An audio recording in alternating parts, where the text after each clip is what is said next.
SAMADHI, TURIYA, NIRVIKALPA, SAHAJA. The word NIRVIKALPA came to connote, particularly in the minds of some Western students of yoga, the profoundest and most awful of mysteries, which none hazards to penetrate, without running the risk of total annihilation. One day in September 1936, I picked up from the ashram library The Life of Ramakrishna by Romain Rolland and sat in the hall turning its pages. My eyes fell on the chapter dealing with Ramakrishna Paramahamsa's contact with the Bhairavi and Totapuri, and strayed to other parts of the book. It was a fascinating chapter, full of dazzling rhetoric about the impersonal, the unmanifest, the formless, the unconditioned and the absolute, of whom nevertheless the author seemed to be extremely terrified. I was struck by its literary beauty, but frankly puzzled by some passages, notably the following. On page 58, they both, Paramahamsa and Bhairavi, instinctively shrank from the blind vision, the last abyss, the impersonal. I have already said that the formless God lay in wait for him, Paramahamsa, with all his terror and attraction. Page 59 of Nirvikalpa. Page 81 and 82. When young Naren importuned him to open to him the Nirvikalpa Samadhi, the terrible door leading to the gulf of the Absolute, Ramakrishna refused with anger. While Vivekananda was meditating, suddenly he lost consciousness and was absorbed into the Absolute. He had fallen into the depths of the terrible Nirvikalpa Samadhi. Page 307 of Muktas. Page 58 and 59. For a long time Ramakrishna, not without anguish, had felt prowling round him the formless God and the inhuman, the superhuman indifference of those Paramahamsas from those rarefied heights, detached forever from all things, terrible ascetics, denuded of body and spirit, despoiled of the heart's last treasure, the diamond of love of the divine. During the early days of his stay at Dakshineshwara, he had felt the terrible fascination of these living corpses, and he had wept with a terror at the idea that he too might have to come to a similar condition.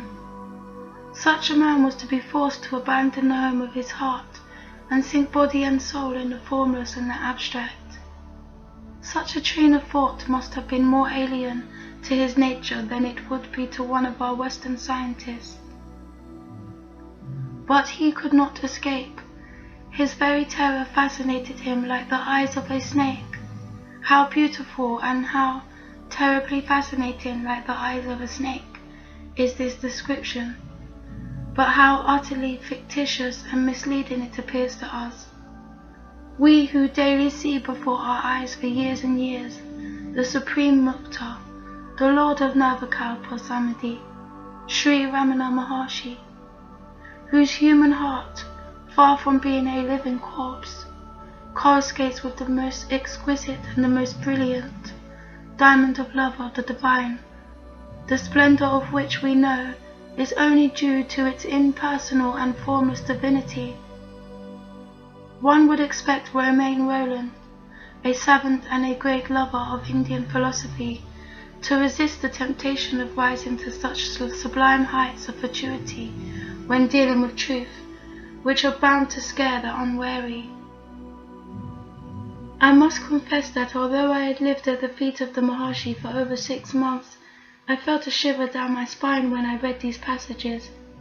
Hence I turned to the Master for relief, and after reading to him some passages, I asked, "Is Nirvikalpa so terrible? Are we then undergoing all these tedious processes of meditation, purification and discipline, only to end in a state of terror or turn into living corpses?" Sri Bhagavan sweetly laughed and said, "People have all sorts of notions about Nirvikalpa. Why speak of Romain Rolland? If those who have all the Upanishads and Vedantic tradition at their disposal have fantastic notions about Nirvikalpa, who can blame a Westerner for similar notions? Some yogis, by breathing exercises, allow themselves to fall into a cataleptic state far deeper than dreamless sleep, wherein they are aware of nothing, absolutely nothing, and glorify it as Nirvikalpa. Some others think that once you dip into Nirvikalpa, you become an altogether different being. Still others take Nirvikalpa to be attainable only through trance, wherein the world consciousness is totally obliterated, as in a swoon. All this is due to their viewing it intellectually. Nirvikalpa is chit, effortless, formless consciousness. Where does the terror come in? And where is the mystery in being oneself? To some people whose minds have become ripe from a long practice in the past, Nirvikalpa comes suddenly as a flood, but to others it comes in the course of their sadhana, which slowly wears down the obstructing thoughts and reveals the screen of pure awareness, I. Further practice renders the screen permanently exposed. This is self-realization, mukti or sahaja samadhi, the natural effortless state. June 1936. Mr. C wanted to know the exact meaning of samadhi. Bhagavan. Samadhi is one's true nature. Mr. C. Is it the same as Turiya? Bhagavan. Samadhi, Turiya, Nirvikalpa all have the same implication, namely awareness of the self.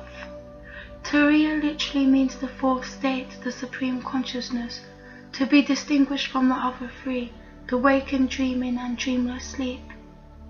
The fourth state is eternal, over or in which the other three come and go. In Turiya there is the awareness that the mind has merged in its source, the heart, and is quiescent there, although some thoughts still impinge on it, and the senses are somewhat active. In Nirvikalpa, the senses are inactive, and thoughts are totally absent, hence the experience of pure consciousness is intense in it, so it is bliss. Turiya is obtainable in Nirvikalpa Samadhi. Mr. C. What is the difference between Sahaja and Nirvikalpa Samadhi? Bhagavan. Sahaja is also Nirvikalpa. You are probably meaning Kevala Nirvikalpa, which is temporary, while the Samadhi lasts. The Sahaja Nirvikalpa is permanent, and in it lies liberation from rebirths. There are two Nirvikalpas, the internal and the external. In the former, the mind completely merges in the inmost being and it's aware of nothing else. This is compared to a lamp protected from wind. But in the latter, although the mind is absorbed in the self, the sense of world still prevails without a reaction from within and has the calm vastness of a waveless ocean.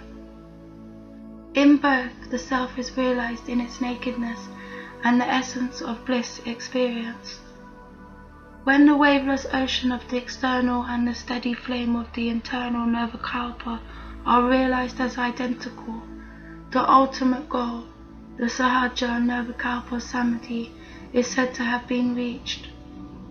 Nirvikalpa is effortless, whereas Savikalpa is attended with effort. Is the internal Nirvikalpa absolutely necessary before the attainment of Sahaja? Bhagavan. Abiding permanently in any of these samadhis, either Savikalpa or Nirvikalpa, is Sahaja. What is body consciousness? It is the insentient body plus consciousness. Both these must lie in another consciousness, which is absolute and unaffected and ever abiding, with or without the body consciousness. What does it then matter whether the body consciousness is lost or retained, provided one is holding on to that pure consciousness? Total absence of body consciousness has the advantage of making the samadhi more intense, although it makes no difference in the knowledge of the Supreme. July 1936. Mr. C, may I have a clear idea, Bhagavan, of the difference between Savikalpa and Nirvikalpa? Bhagavan, holding on to the Supreme State is Samadhi. When it is with effort due to mental disturbances, it is Savikalpa. When these disturbances are absent, it is Nirvikalpa. Remaining permanently in the primal state without effort is Sahaja. Like Nirvikalpa, there is an internal as well as an external Savikalpa, depending on whether the disturbing thoughts are from outside or from inside. Mr. C, should all vasanas, mental habits, be completely overcome before self-realization takes place, or may some remain for self-realization to destroy? Bhagavan, vasanas which do not obstruct self-realization remain. In Yoga Vasishta, two classes of vasanas are distinguished, those of enjoyment and those of bondage. The former remain even after mukti is attained, but the latter are destroyed by it.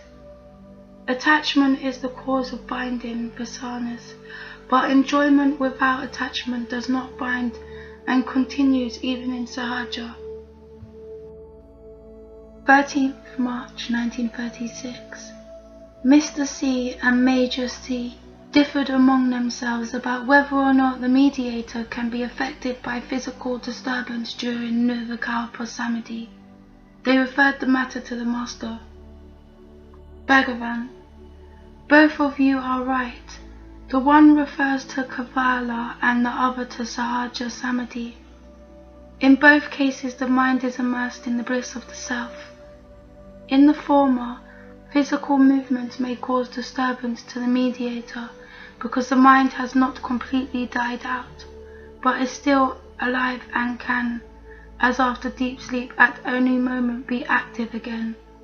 It is compared to a bucket, which although completely submerged under water can be pulled out by the other end of the rope which is tied to the pulley, whereas in Sahaja, the mind having sunk completely into the self, like the bucket which has got drowned with its rope in the depth of the well, there remains nothing in it to be disturbed or pulled back to the world.